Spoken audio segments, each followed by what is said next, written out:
cold and heat, insects, bugs, wind, sun, and the effects of the seasons, and to ensure the enjoyment of seclusion. Medicines and medical treatments should only be enough to cure sickness and maintain health. Here Buddha talked about the 4 requisites of a monk. Buddha, Cunda, there will be wanderers of other sects who say, the ascetics who follow the Buddha are addicted to a life of devotion to pleasure. If so, they should be asked, what kind of a life of devotion to pleasure, friend? For such a life can take many different forms. There are 4 kinds of life devoted to pleasure which are low, vulgar, worldly, ignoble, and not conducive to not leading to disenchantment, to dispassion, to cessation, to tranquility, to realization, to enlightenment, to nibbana. What are they? 1. A foolish person takes pleasure and delight in killing living beings. 2. Someone takes pleasure and delight in taking that which is not given. 3. Someone takes pleasure and delight in telling lies. 4. Someone gives himself up to the indulgence in and enjoyment of the pleasures of the 5 senses. These are the 4 kinds of life devoted to pleasure which will not lead to enlightenment. If those of other sects say, are the followers of the Buddha given to these 4 forms of pleasure seeking? They should be told, no, for they would not be speaking correctly about you, they would be slandering you with false and untrue statements. Buddha, there are 4 kinds of life devoted to pleasure which are entirely conducive to disenchantment, to dispassion, to cessation, to tranquility, to realization, to enlightenment, to nibbana. What are they? 1. A monk, detached from all sense desires, detached from unwholesome mental states, enters and remains in the first jhana, which is with thinking and pondering, born of detachment, filled with delight and happiness. 2. With the subsiding of thinking and pondering, by gaining inner tranquility and oneness of mind, he enters and remains in the second jhana, which is without thinking and pondering, born of concentration, filled with delight and happiness. 3. Again, with the fading of delight, remaining imperturbable, mindful and clearly aware, he experiences in himself that joy of which the noble ones say, happy is he who dwells with equanimity and mindfulness. He enters and remains in the third jhana. 4. Again, having given up pleasure and pain, and with the disappearance of former gladness and sadness, he enters and remains in the fourth jhana, which is beyond pleasure and pain and purified by equanimity and mindfulness. These are the 4 kinds of life devoted to pleasure which will lead to enlightenment. So if wanderers from other sects should say that the followers of the Buddha are addicted to these 4 forms of pleasure seeking, they should be told, yes, for they would be speaking correctly about you, they would not be slandering you with false or untrue statements. Buddha, then such wanderers might ask, well then what are the results and benefits of achieving the above 4 forms of pleasure-seeking, jhanas? Then you should reply, they can expect 4 fruits, 4 benefits. What are they? 1. Stream winner, first stage of enlightenment. When a monk destroys 3 fetters, become a stream winner, he is no longer subjected to rebirth in lower worlds. He is firmly established and destined for full enlightenment. 2. Once returner, second stage of enlightenment. When a monk, by the complete destruction of 3 fetters and with the reduction of greed, hatred, and delusion, becomes a once returner. He only return once more to this world, he will put an end to suffering. 3. Non-returner, third stage of enlightenment. When a monk, by the complete destruction of the 5 lower fetters, has been spontaneously reborn, and they will reach nibbana without returning from that world. 4. Arahant, fourth stage of enlightenment. When a monk, by the destruction of the corruptions in this very life, has by his own knowledge and realization, attained to arahantship, to the deliverance of heart and through wisdom. These are the 4 fruits and the 4 benefits that one given to these 4 forms of pleasure-seeking can expect. Buddha continued, then such wanderers might say, the doctrines of the Buddha's followers are not well founded. They should be told, friend, the Lord who knows and sees has taught and proclaimed to his disciples principles which are not to be transgressed as long as life shall last. Just like a locking post or an iron post which is deep-based, well planted and unshakable. Immovable are these doctrines he has taught.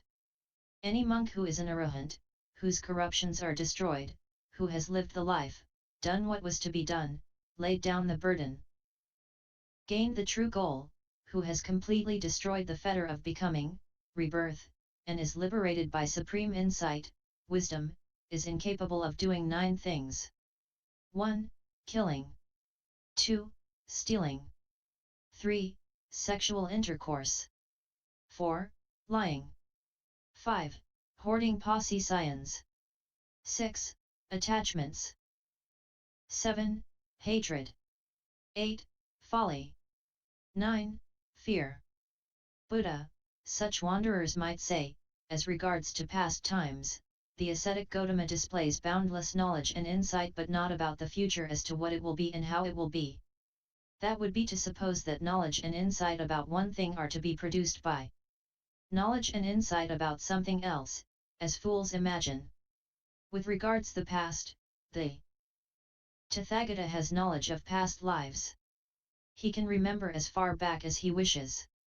As for the future, this knowledge, born of enlightenment, arises in him. This is the last birth, there will be no more becoming. If the past refers to what is not factual, to fables which is of not advantage for progress, the Tathagata makes no reply. If it refers to what is factual, not fabulous but which is not of advantage, the Tathagata makes no reply. But if the past refers to what is factual, not fabulous, and which is of advantage for progress, then the Tathagata knows the right time to reply. The same applies to the future and the present. Therefore Cunda, the Tathagata is called the one who declares the time, the fact, the advantage, the Dhamma, and the discipline. That is why he is called Tathagata. Cunda, whatever in this world with its devas and maras and brahmas, with its ascetics and brahmins, its princes and people, is seen by people, heard, cognized, whatever was ever achieved, sought after or mentally pondered upon, all that has been fully understood by the Tathagata. That is why he is called Tathagata. Between the night in which the Tathagata gains supreme enlightenment and the night in which he attains the Nibbana element without remainder, whatever he proclaims, says, or explains is so and not otherwise. That is why he is called Tathagata. The Tathagata is the unvanquished conqueror, the seer, and ruler of all. Buddha explained the definition of Tathagata that Buddha often used to describe himself. Wanderers might say, does the Tathagata exist after death? Is that true, and any other view foolish? They should be told, friend, this has not been revealed by the Lord. They may ask, does the Tathagata not exist after death? Or does he both exist and not exist after death? Or does he neither exist nor not exist after death? They should be told, friend, this has not been revealed by the Lord. Then they may say, why has the ascetic Gautama not revealed this? They should be told, friend, this is not conducive to welfare or to the Dhamma or to the higher holy life or to disenchantment, dispassion, cessation, tranquility, realization, enlightenment, nibbana. That is why the Lord has not revealed it. They may say, well, friend, what has the ascetic Gautama revealed? They should be told, Lord Buddha taught the 4 noble truths, namely, this is suffering, this is the arising of suffering, this is the cessation of suffering, and this is the path leading to the cessation of suffering. Then they may say, why has this been declared by the ascetic Gautama? They should be told, because this is conducive to welfare, to Dhamma, to the higher holy life, to perfect disenchantment, to dispassion, to cessation, to tranquility, to realization, to enlightenment, to nibbana. That is why the Lord has revealed it. Buddha, Cunda, those bases of speculation about the beginnings of things which I have explained to you as they should be explained, likewise about the future and the speculations about the past. There are ascetics and Brahmins who say and believe on the topic of self and world, the self and the world are eternal, or the self and the world are not eternal, or the self and the world are both eternal and not eternal, or the self and the world are neither eternal nor not eternal. They may also say that the self and the world are self-created, or they are created by another, or they are both self-created and created by another, or they are neither self-created nor created by another, but have arisen by chance. On speculations about the future, there are some ascetics and Brahmins who say, the self after death is material and healthy, or the self is immaterial, or both material or immaterial, or neither. Some may say the self is conscious after death, or unconscious, or both conscious and unconscious, or neither, or the self perishes, is destroyed, ceases to be after death. And similarly they have wrong views on pleasure and pain. They think their view is true and any other view is wrong.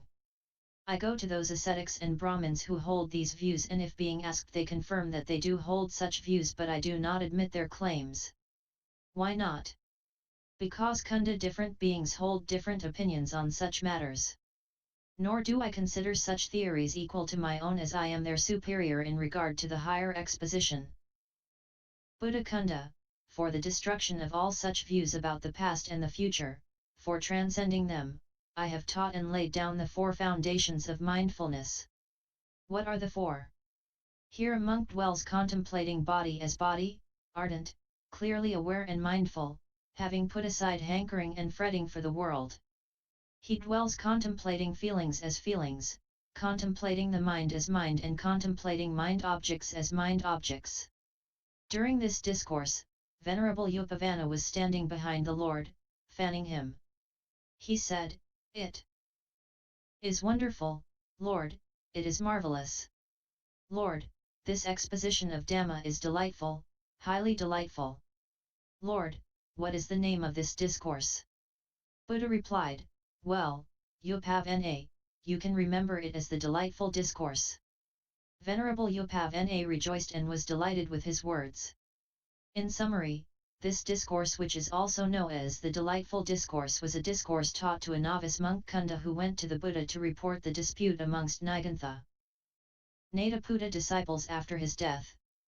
Buddha discussed the merit and demerit of teachers, doctrines, and disciples in terms of the enlightenment or non-enlightenment of the teacher, the doctrine and the discipline being well or ill proclaimed, and the practice or non-practice by the disciple, and the praiseworthiness or blame and the merit or demerit of these various factors. Her and Supreme Buddha. Buddha also discussed the sadness or non-sadness arising from the death of the teacher in these various circumstances as a function of the understanding by the disciples of the Dharma and the discipline. Then he discussed the perfection or imperfection of the practice of the holy life as a function of the seniority of teachers.